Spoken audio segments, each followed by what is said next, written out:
بیت المقدس مسلمانوں کا قبلہ اول ہے، اس میں کوئی شک نہیں کہ بیت المقدس یہودیوں، عیسائیوں اور مسلمانوں تینوں کے ریلیجن کے لیے مقدس مقام کی حیثیت رکھتا ہے۔ حضرت سلیمان علیہ نبینا علیہ الصلوۃ والسلام نے انسانوں سے نہیں بلکہ جنوں کی ایک جماعت سے اس کام کو کروانا شروع کیا، اس لیے اس عمارت کو ہیکل سلیمانی بھی کہا جاتا ہے۔ آقائے کائنات جناب محمد رسول اللہ صلی اللہ تعالیٰ علیہ وسلم کی ہجرت کے 1 سال 5.5 مہینے کے بعد قبلے کی تبدیلی ہوئی اور اللہ پاک نے پیارے آقا علیہ الصلوۃ والسلام کی خواہش کے مطابق مسلمانوں کا جو کعبہ ہے، قبلہ ہے، وہ کعبہ کو فرما دیا۔ اس مقام پر آج بھی مسجد قبلتین ایپیسوڈ لے کر حاضر ہیں، اور آج کی ایپیسوڈ بڑی امیزنگ ہے۔ ایک ایسا تفصیلی واقعہ ہے کہ جب اس کو سنتے ہیں، پڑھتے ہیں تو ایمان تازہ ہو جاتا ہے۔ یاد رہے کہ اللہ پاک کے آخری نبی جناب محمد عربی صلی اللہ تعالیٰ علیہ وسلم نے غیب کی خبر دیتے ہوئے اپنی امت سے ارشاد فرمایا کہ قیامت سے پہلے 6 چیزیں گن کر رکھو۔ نمبر 1 میری وفات، نمبر 2 بیت المقدس کی فتح، نمبر 3 پھر طاعون کی وبا جو بکریوں کی گٹلیوں کی طرح تمہارے اندر شروع ہو جائے گی، نمبر 4 اس قدر مال کی کثرت ہو جائے گی کہ کسی آدمی کو 100 دینار دینے پر بھی وہ خوش نہیں ہوگا، نمبر 5 ایک ایسا فتنہ اٹھے گا کہ عرب کا کوئی گھر باقی نہیں رہے گا جس پہ فتنہ داخل نہ ہوا ہو، نمبر 6 تمہارے اور رومیوں کے درمیان ایک سلو ہوگی اور رومی عہد شکنی کریں گے اور وہ 80 جھنڈے لے کر تمہارے اوپر حملہ آور ہوں گے اور ہر جھنڈے کے نیچے 12,000 فوج ہوگی۔ یہ 6 نشانیاں نبی پاک صلی اللہ علیہ وسلم نے تفصیل کے ساتھ قیامت کی نشانیوں کے بارے میں بیان کی۔ اس حدیث پاک میں جو دوسری نشانی بیان کی گئی یعنی بیت المقدس کی فتح، اس بارے میں آج کی ہماری ایپیسوڈ ہوگی۔ یہ تو آپ نے سن ہی لیا کہ حدیث پاک میں سے قیامت کی نشانی کے طور پر فرمایا گیا ہے۔ اس بارے میں مزید بات کرنے سے پہلے آئیے پہلے ذرا بیت المقدس کے بارے میں کچھ سنتے ہیں کہ یہ کس جگہ کو کہا جاتا ہے اور اس کی تاریخ کیا ہے۔ بیت المقدس مسلمانوں کا قبلہ اول ہے۔ یہ فلسطین کے شہر القدس میں واقع ہے۔ بعض نے اس شہر کو بھی بیت المقدس کہا ہے۔ بیت المقدس کی تاریخ دیکھیں تو اس میں کوئی شک نہیں کہ بیت المقدس یہودیوں، عیسائیوں اور مسلمانوں تینوں کے ادیان یعنی تینوں کے ریلیجن کے لیے مقدس مقام کی حیثیت رکھتا ہے۔ اس کو القدس کا نام کیوں دیا گیا، اس کے بارے میں حکیم الامت مفتی احمد یار خان نعیمی رحمۃ اللہ تعالی لکھتے ہیں کہ چونکہ اس زمین میں حضرات انبیاء کے مزارات بہت ہیں، اس لیے اسے قدس کہا جاتا ہے۔ زمین کا یہ ٹکڑا انبیاء اور صلحاء یعنی نیک لوگوں کا مرکز رہا ہے۔ حضرت سیدنا سلیمان علیہ نبینا علیہ الصلوۃ والسلام کا مزار مبارک اور عالم اسلام کی مشہور و معروف مسجد اقصی بھی اسی شہر میں واقع ہے۔ رہی یہ بات کہ اس کا سنگ بنیاد کب رکھا گیا، تو اس بارے میں یہ کہا جاتا ہے کہ کعبہ معظمہ کی بنیاد ڈالنے کے 40 سال بعد سیدنا آدم علیہ نبینا علیہ الصلوۃ والسلام یا ان کی اولاد میں سے کسی نے اس کی بنیاد ڈالی۔ پھر اس کی تعمیر حضرت سیدنا سام بن نوح علیہ نبینا علیہ الصلوۃ والسلام نے کی۔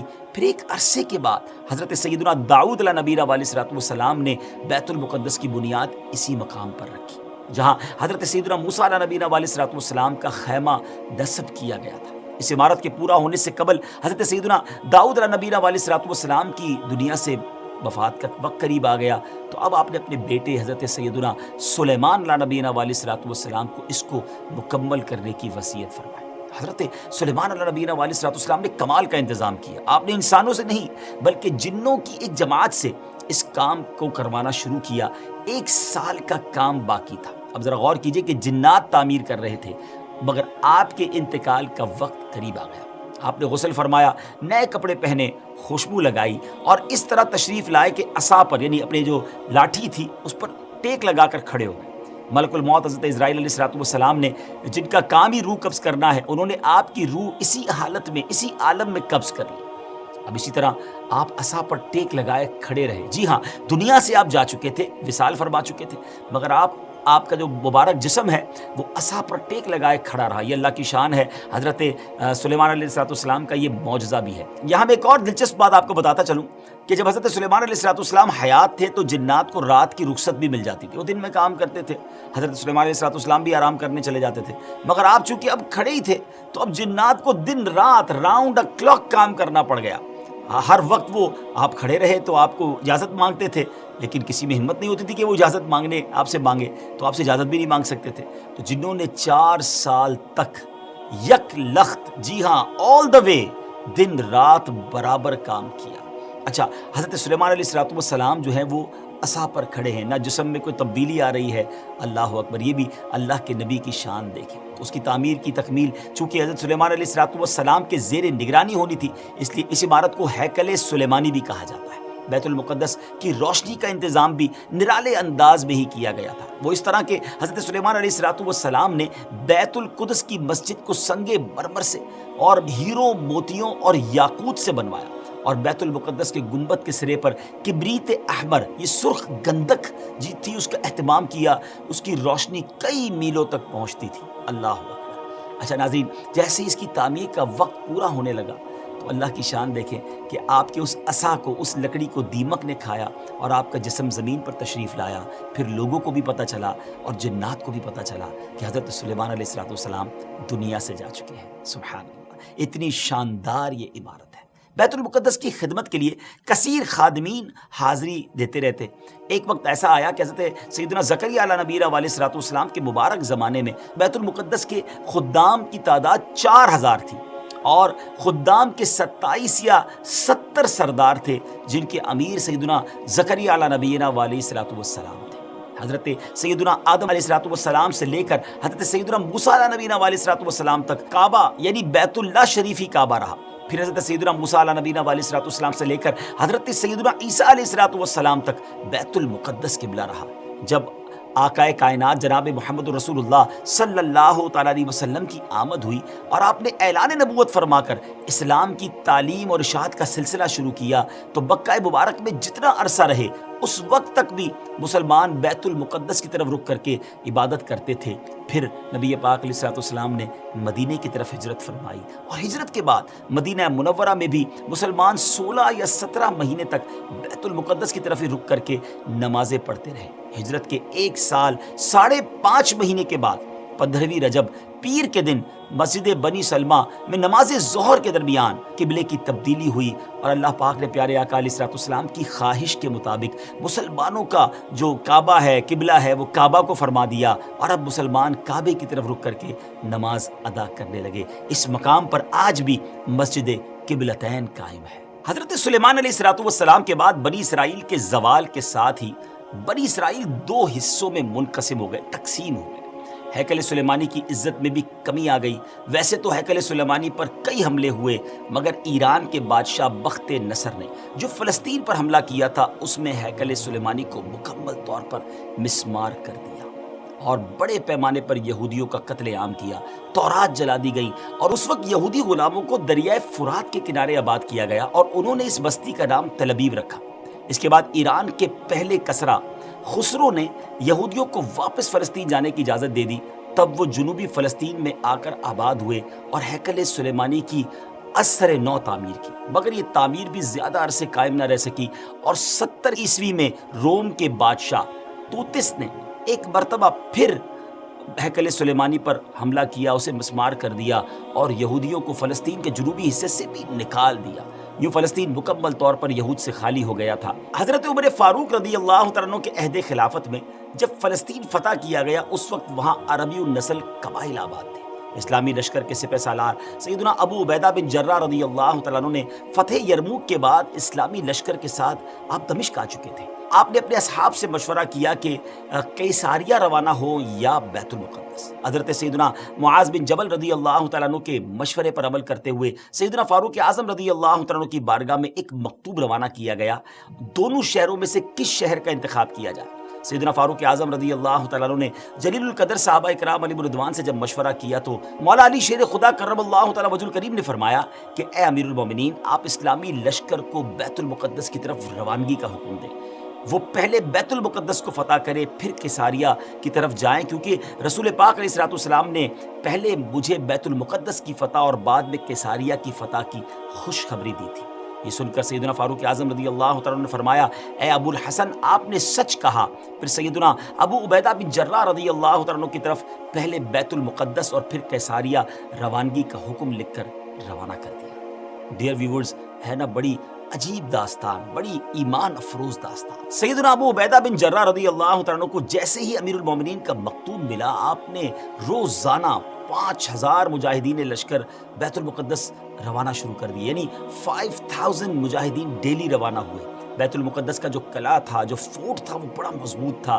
رومیوں نے یرموک کا حال سن کر پوری تیاری کر رکھی تھی۔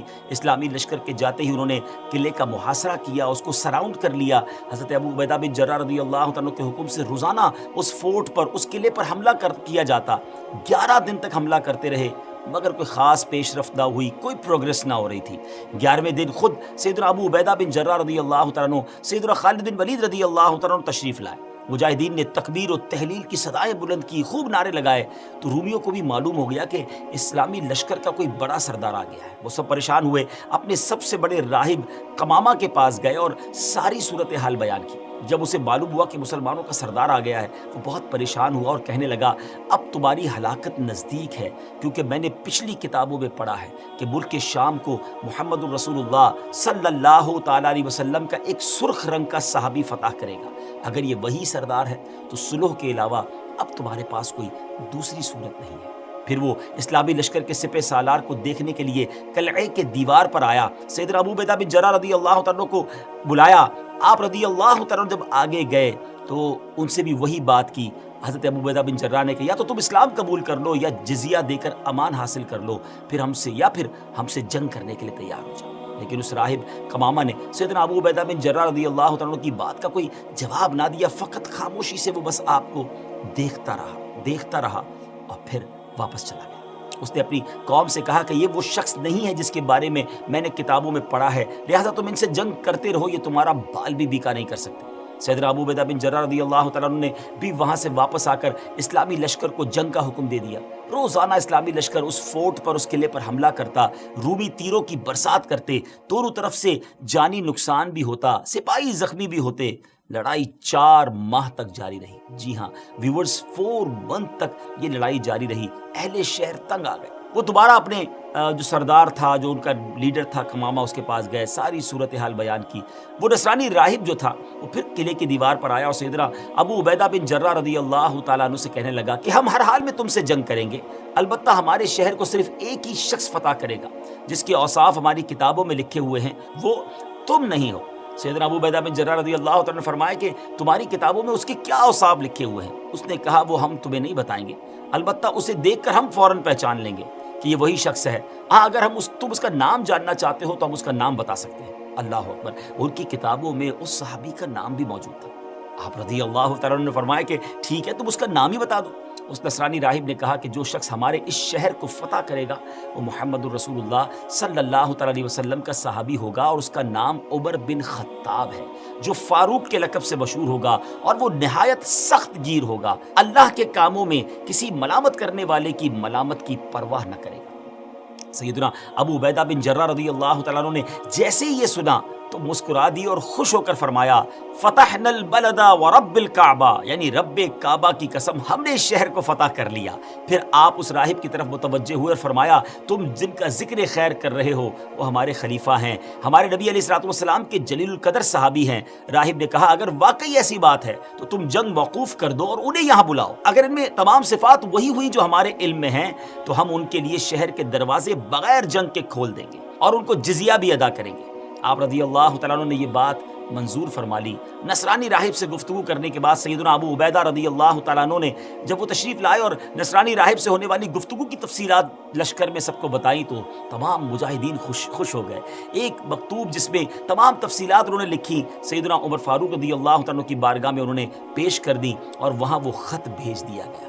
اللہ اکبر، جب یہ خط مدینہ منورہ پہنچتا ہے، حضرت سیدنا میسرہ بن مسروق رضی اللہ تعالیٰ عنہ مدینہ منورہ پہنچتے ہیں، بارگاہ فاروقی میں حاضر ہوئے، سلام عرض کیا، فرمایا خوشخبری لائے ہو؟ عرض کیا، رب کعبہ کی قسم خوشخبری ہے۔ پھر وہ مکتوب بارگاہ فاروقی میں پیش کیا گیا۔ سیدنا فاروق اعظم رضی اللہ تعالیٰ عنہ جب مکتوب پڑھا، صحابہ کرام سے مشورہ کیا اور اس ملک شام کی طرف سفر کا ارادہ کر لیا، تیاری شروع فرما دی۔ امیر المومنین سیدنا فاروق اعظم رضی اللہ تعالیٰ عنہ کا بیت المقدس جب جانے کا فیصلہ ہوا، یہ خبر سن کر مدینہ منورہ میں خوشی کی لہر دوڑ گئی۔ اپنے سفر کا آپ آغاز فرماتے ہوئے سب سے پہلے آپ مسجد نبوی شریف میں آئے، آپ نے 4 رکعت نماز ادا کی، نبی پاک علیہ الصلوۃ والسلام کی بارگاہ میں حضرت ابوبکر صدیق رضی اللہ تعالیٰ عنہ کی بارگاہ میں سلام پیش کیا۔ پھر اس کے بعد حضرت عمر فاروق رضی اللہ تعالیٰ عنہ نے اپنا سفر شروع کر دیا۔ مولا علی کرم اللہ تعالیٰ وجہ الکریم کو اپنا نائب مدینے میں مقرر کیا اور چند اصحاب کو ساتھ لیا اور اب ملک شام کی طرف روانہ ہو گئے۔ آپ رضی اللہ تعالیٰ کے سفر کی یہ نوعیت ہوتی تھی کہ نماز فجر کے بعد سفر طے فرماتے اور ظہر کے وقت کسی مقام پر ٹھہر جاتے، وہاں اپنے اصحاب کو واعظ و نصیحت فرماتے، اللہ عز و جل کا خوف، عبادت کا تذکرہ، آخرت وغیرہ پر مشتمل بیان فرماتے، اور اس کے بعد ستو اور کھجور وغیرہ سے اپنا لنچ کرتے تھے۔ کیسا سادہ کھانا تھا امیر المومنین کا۔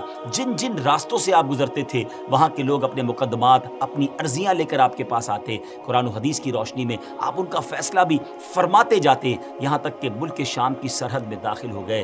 اللہ اکبر! آپ نے عربی شہ سواروں کا ایک قافلہ دیکھا۔ سیدنا زبیر بن عوام رضی اللہ تعالیٰ عنہ کو وہ آگے بھیجا کہ معلوم کرو یہ لوگ کون ہیں۔ تو حضرت زبیر بن عوام رضی اللہ تعالیٰ عنہ نے خبر دی کہ حضور جو لشکر اس وقت آپ کا بیت المقدس میں انتظار کر رہا ہے، اس لشکر والوں نے ایک دستہ بھیجا ہے کہ خوشخبری لے کر آئیں کہ امیر المومنین تشریف لا چکے ہیں یا نہیں۔ پھر وہ قافلہ سیدنا فاروق اعظم رضی اللہ تعالیٰ عنہ کی بارگاہ میں حاضر ہوا، ہدیہ سلام کے بعد کہا، مصافحہ کیا، دست بوسی کی، اور فاروق اعظم رضی اللہ تعالیٰ عنہ نے ان سے پوچھا کہ تم لوگ یہاں کس لیے آئے ہو؟ عرض کی، حضور اے امیر المومنین، آپ کی تشریف آوری کے انتظار میں پورا اسلامی لشکر اپنی آنکھیں بچھائے، پلکیں بچھائے ہوئے ہے، اور گردنیں اٹھا اٹھا کر لوگ مدینہ منورہ سے آنے والے راستے پر نظریں جمائے ہوئے ہیں۔ ہر شخص آپ کے دیدار کے لیے بے چین ہے، لہٰذا اسلامی لشکر کے سپہ سالار امین الامت حضرت سیدنا ابو عبیدہ بن جراح رضی اللہ تعالی عنہ نے آپ کی بارگاہ میں خبر معلوم کرنے کے لیے بھیجا ہے۔ حضور اگر آپ اجازت دے دیں تو میں جلدی واپس جا کر لشکر کو آپ کی آمد کی خوشخبری سنا دوں۔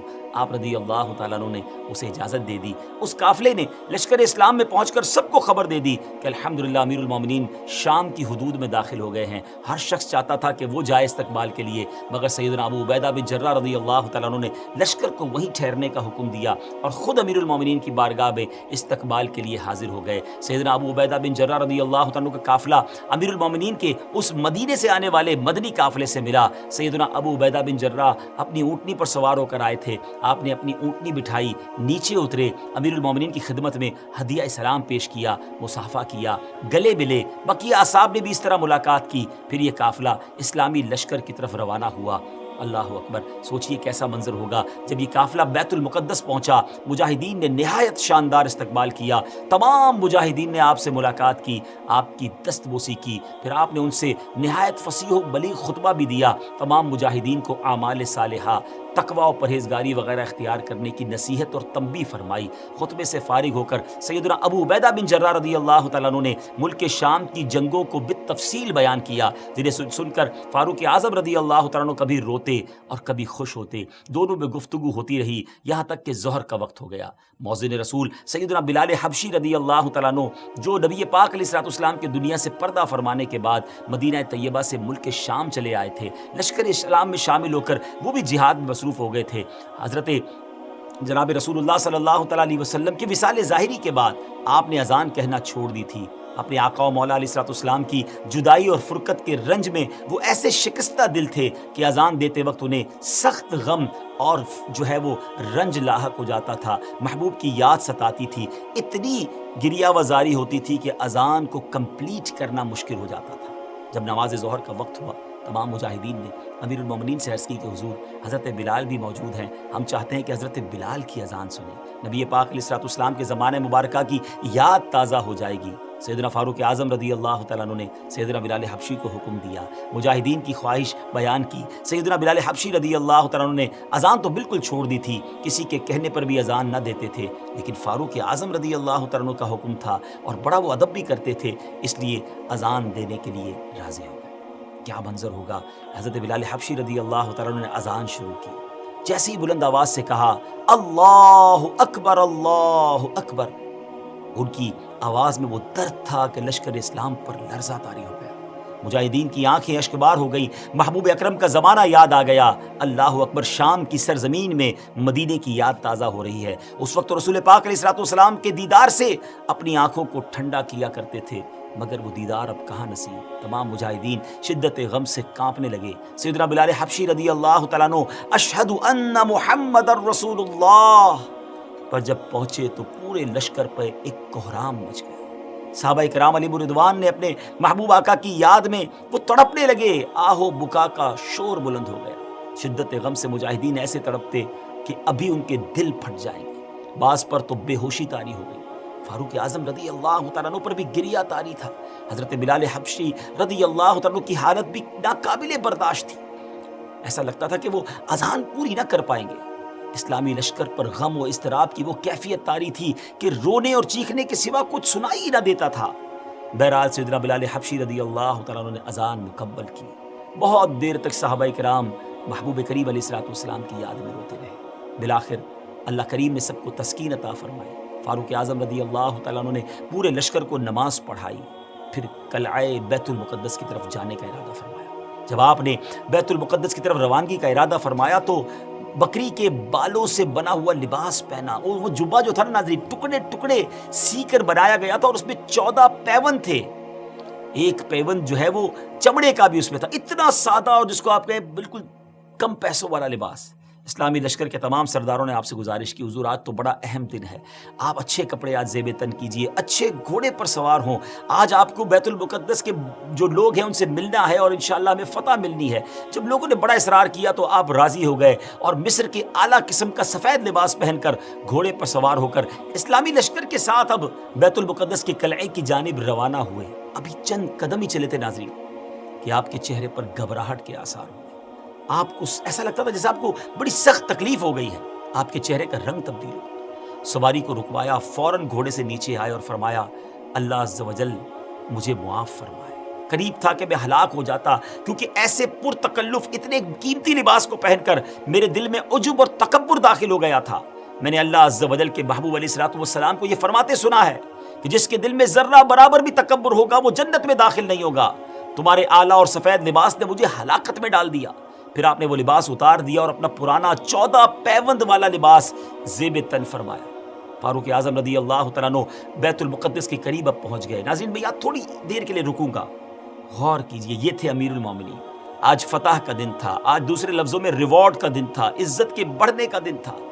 پھر بھی عاجزی ہے، پھر بھی خوف خدا ہے، پھر بھی نبی پاک کی یاد ہے۔ یاد رسول میں آنسو بھی بہے، نمازیں بھی پڑھی گئیں، بیان بھی کیا گیا، اللہ کی یاد بھی دلائی گئی، خوف بھی دلایا گیا اور اپنے آپ کو تکبر سے بچایا بھی گیا۔ یہ ہم سب کے لیے کتنا بڑا درس ہے۔ جن کو اللہ نے نوازا ہے، اگر اللہ نے دنیا کی نعمتیں دی ہیں تو اس کا مطلب یہ نہیں کہ تکبر کیا جائے اور ان خوشیوں میں کھو جایا جائے۔ آج معاملہ یہ ہے ناظرین کہ جس کے گھر میں خوشی ہوتی ہے، جس کو کوئی سیلیبریشن ملتی ہے، وہ اس کے ساتھ ہی نافرمانی اللہ کی شروع کر دیتا ہے۔ ایسا لگتا ہے کہ ہماری خوشی اور اللہ کی نافرمانی یہ لازم و ملزوم ہو گئی ہے۔ اچھا خاصا نیک نمازی بھی ہوتا ہے، اگر اس کے گھر میں جب خوشی کا موقع آتا ہے تو وہ کچھ ہوتا ہے جو بیان نہیں کیا جا سکتا۔ یہ بہت بڑی بے وقوفی ہے ناظرین کہ اللہ کریم خوشیاں عطا فرمائے اور ہم اسی کی نافرمانی کریں۔ ایسا نہ کیا کریں۔ جب رب کی عطا ملے زیادہ شکر ادا کریں، زیادہ سجدے کریں، صدقہ کریں اور گناہوں سے بچیں۔ بہرحال فاروق اعظم رضی اللہ تعالیٰ عنہ بیت المقدس کے قلعے کے قریب پہنچے تو وہاں موجود مجاہدین نے اب تکبیر و تحلیل کی صدائیں بلند کی، خوب اللہ اکبر کے نعرے لگائے۔ جب یہ شور سنا اور بیت المقدس کے اندر جو لوگ تھے وہ حیران ہو گئے کہ جنگ تو بریک تھی، موقوف ہو گئی، کیا مسلمانوں نے پھر حملہ کر دیا؟ نصرانی راہب کمامہ نے جب وہ آوازیں سنی اور خادمین کو بھیجا کہ معلوم کرے کہ معاملہ کیا ہے، تو پتہ چلا کہ اسلامی لشکر کے سب سے بڑے سردار امیر المومنین حضرت عمر بن خطاب رضی اللہ تعالیٰ عنہ تشریف لائے ہیں۔ نصرانی راہب قلعے کی دیوار پر آیا اور اسلامی لشکر میں پیغام بھیجا کہ حضرت عمر بن خطاب رضی اللہ تعالیٰ عنہ کی زیارت اور شناخت کرنا چاہتے ہیں، انہیں قلعے کے قریب لایا جائے۔ سیدنا فاروق اعظم رضی اللہ تعالیٰ عنہ بغیر اسلحے کے اکیلے ہی قلعے کے قریب جانے لگے تو بعد میں یہ فیصلہ ہوا کہ حضرت ابو عبیدہ بن جراح رضی اللہ تعالیٰ عنہ بھی ساتھ جائیں۔ آپ اپنے اونٹ پر سوار تھے، ہاتھ میں ایک درہ تھا۔ جب دیوار کے قریب پہنچے تو اس نصرانی راہب نے آپ کو بڑے غور سے دیکھنا شروع کر دیا۔ تھوڑی دیر بعد نصرانی راہب نے کمامہ نے بلند آواز سے شور کرتے ہوئے اپنی قوم کو پکار کر کہا، خدا کی قسم یہ وہی شخص ہیں جن کی صفات ہم نے اپنی کتابوں میں پڑھی ہیں اور ان کے ہاتھوں پر ہمارا شہر فتح ہوگا۔ پھر اس کمامہ نے اپنی قوم کو جھڑکتے ہوئے اور ڈانٹتے ہوئے کہا کہ سختی ہو تم پر، یہ کیا تاخیر ہے، قلعے سے جلدی اترو، ان کے پاس جاؤ، ان سے امان اور ذمہ داری حاصل کرو۔ خدا کی قسم محمد بن عبداللہ علیہ الصلوۃ والسلام کے یہ صحابی ہیں۔ جب رومیوں نے کمامہ کا فرمان سنا تو وہ جلدی جلدی قلعے کی دیوار سے اترے، شہر کے دروازے کھول دیے گئے، دوڑتے ہوئے فاروق اعظم رضی اللہ تعالیٰ کی بارگاہ میں حاضر ہوئے، صلح اور امان کی درخواست کرنے لگے۔ آپ رضی اللہ تعالیٰ نے اللہ پاک کا شکر ادا کرتے ہوئے اپنے اونٹ پر ہی سجدہ شکر ادا کیا اور پورے شہر والوں کو امن و امان اور اس کا جو پروانہ تھا وہ جاری کر دیا۔ عہد و پیمان ہو گئے۔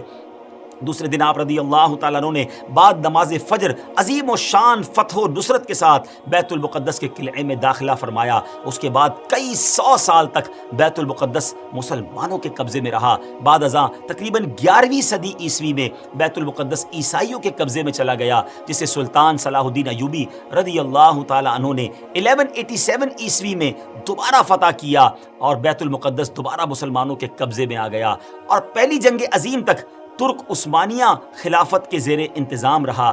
اللہ پاک ہمیں اپنی نعمتوں کا شکر بجا لانے کی توفیق عطا فرمائے۔